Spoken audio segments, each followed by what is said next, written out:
Summer classes have begun at Troy University. Plus, soon the sky will be the limit for some Troy students. Stay tuned, TrojanVision Nightly News starts now. From the high-definition digital production center on the Troy campus, with news from Troy University locations around the world, this is Troy TrojanVision Nightly News. And welcome to Troy TrojanVision Nightly News for Wednesday, May 28th, 2014. I'm Khadijah Swarbrick. And I'm Jamarlo Phillips. Thank you for joining us this evening.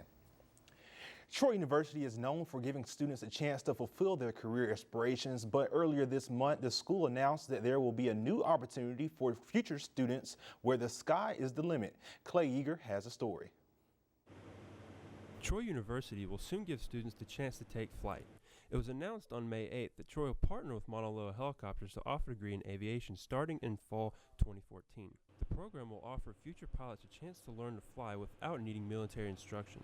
Well, I think it will help our country meet a need. It's predicted that over 90,000 pilots will be needed in the United States within the next decade. The military is training fewer, and so I think that burden will rest with the civilian community. And so to be able to come together in partnership with outstanding people such as those at Mauna Loa and working collaboratively with the city of Troy, I think it's a great opportunity for all of us, but particularly those students who will benefit in the future from extraordinary preparation. You know, the aviation career is growing and the number of available pilots is diminishing. So those that are interested in aviation, becoming pilots, this is the time and a great opportunity for everybody in Alabama and those that outside would want to come in and enroll. Fouts says that his company had been looking for an opportunity to partner with the university for some time, and Troy turned out to be the right fit. Troy was the right university, the right place. It was the leadership with Chancellor Hawkins and Colonel Schmidt and Dr. Ingram that saw the vision. They wanted to advance Troy into aviation, and so it was absolutely the right fit for us. We looked for 4 years for the right relationship, and we're really happy to say we found Troy, and Troy found us. The program will be based out of the City of Troy's municipal airport. City leaders feel that this town and gown relationship will be beneficial to more than just students enrolled in the program. What's good for the city is good for the university and vice versa. So anytime that we can leverage our resources and make things happen, that's a good thing. And we've been able to do that on several different occasions, and this is just the latest example in us working together with a public-private partnership between the university and the city to create jobs, create programs, and enhance quality of life. And Fouts adds some advice for potential aviators who may want to be part of this program. It's not an easy road. Nobody's going to tell you this is an easy career field to get into, but if it's your dream, follow your dream. Clay Yeager, Troy TrojanVision News. The program will allow students to learn how to fly both helicopters and fixed-wing airplanes. We'll hear more from the CEO of Mauna Loa later in the day in today's Trojan Talk. This marks the first week of summer classes for Troy University, and while the summer might be a time for relaxation for many, for some Troy students it means getting back to the books. Mitchell Spoon has the details. While most students have headed to the beach or moved back home during the summer, some students are taking the initiative and getting ahead of the game. How? By taking summer courses at Troy. Well, I'm taking summer classes this semester because I wanted to get ahead of some classes, as well as I didn't want to get in the mood of being what you could call lazy. Because if I feel like if I stop taking classes, then I'm just gonna not want to come back in the fall, which is not okay. So definitely keep trying to push myself to go further.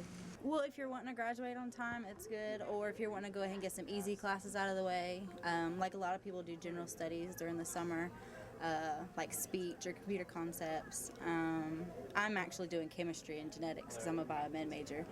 But sometimes it's just easier to get in during the summer than it is in the fall. You can go ahead and speed up the process, get your degree, get it done with.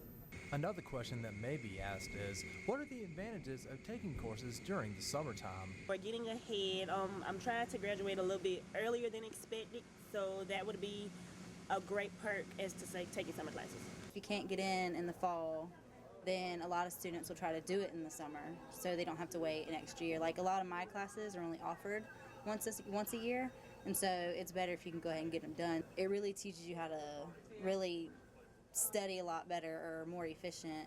I was in the military, so I'm kind of used to a strenuous schedule, so I much rather just keep going than take breaks and stop, you know what I mean? These students are making the most of the opportunity given and are that much closer to reaching the graduation mark. Mitchell Spoon, Troy, TrojanVision News. The last day of summer semester is July 23rd. And now taking a look at news from around the state. In Montgomery, a judge has struck down Alabama's tax credits for parents who moved their children from failing public schools to private schools. Circuit Judge Gene Reese ruled today that the Alabama Accountability Act is unconstitutional. He said it violates the state's constitutional requirement for the legislature to have only one subject in a bill. In Birmingham, a judge says an Alabama preacher is not guilty by reason of insanity in the shooting death of his wife and wounding of their daughter. Circuit Judge Tommy Nail ruled Wednesday during a non-jury hearing in which a psychologist testified that he and two other experts determined Terry Greer didn't know what he was doing when he opened fire. Greer is ordered to be committed to a state mental facility. And in Mobile, city leaders are refusing to block the expansions of a mosque in the port city. The Mobile City Council voted yesterday to reject an appeal filed by the residents of a subdivision near the Mobile Islamic Center.